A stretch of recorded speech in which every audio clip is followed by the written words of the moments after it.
Imaginemos que después de un día de trabajo muy pesado vamos a cine interesados en ver alguna película, pero después de unos minutos caemos dormidos. Solo despertamos cuando se encienden las luces del teatro y la historia que queríamos ver transcurrió mientras dormíamos.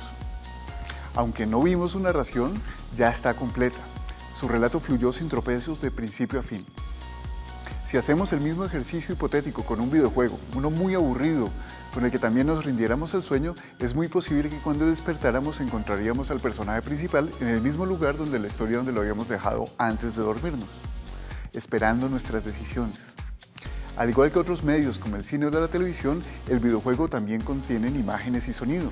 Incluso muchos también tienen historias muy sofisticadas. Pero el videojuego es el único medio que necesita nuestra participación para construir un relato. Dicho de otro modo, podemos decir que los videojuegos son sistemas que necesitan nuestra participación para entrar en funcionamiento.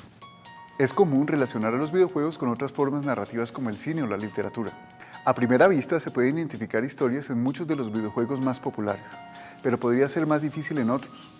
Por ejemplo, Arkham City contiene una historia en torno al encarcelamiento de Bruce Wayne, Batman, en una nueva ciudad convertida en una superprisión.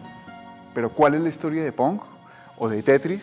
Incluso muchos cuentan elementos llamados cinemáticas, fragmentos audiovisuales de historias que funcionan automáticamente al inicio o al final de los niveles de un juego.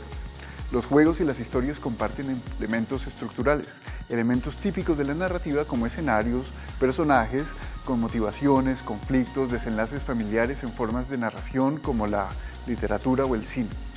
Desde otra perspectiva, única en el campo del juego, es la actividad de jugar la que contiene el relato. Pensemos en el ejemplo del fútbol. Bajo un esquema de 22 jugadores repartidos en dos equipos, un balón, un campo y un paquete de reglas, se pueden tejer 1000 historias diferentes, pero estas solo ocurren cuando se juega.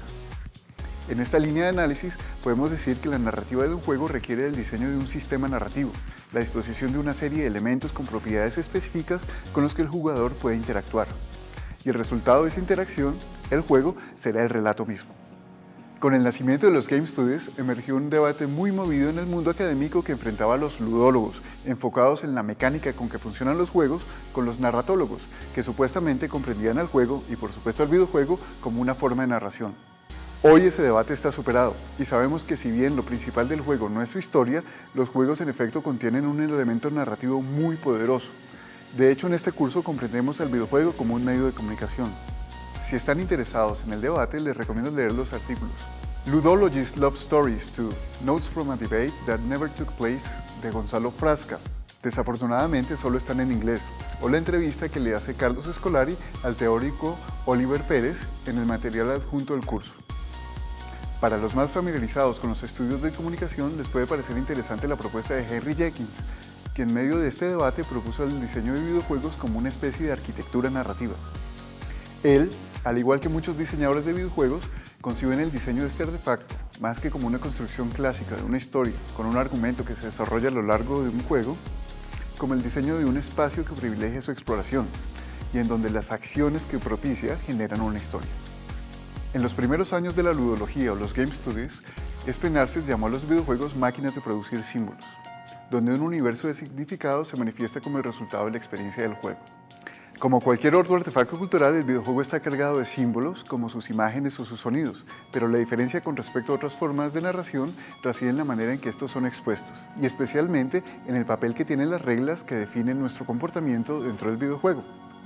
Otro de los teóricos del videojuego más importantes del momento es Ian Bogost, quien analizando la capacidad persuasiva de los videojuegos empieza afirmando 3 puntos. Primero, que los videojuegos son un medio expresivo. Como vimos, representan el funcionamiento de un sistema, sea real o imaginado, y por eso mismo tienen un funcionamiento único. Si bien se puede usar software para crear artefactos culturales como textos o imágenes, el videojuego es un software particular. Requiere el funcionamiento de un computador para elaborar significados. Dos partidas diferentes de Gran Turismo pueden ser potencialmente 2 películas de mafiosos diferentes, o al menos 2 versiones diferentes de la misma película. Para terminar esta parte del curso, revisaremos algunas claves sobre la idea de los videojuegos persuadiéndonos sobre alguna idea. Si cuentan historias, los videojuegos podrían cambiar actitudes y creencias sobre el mundo.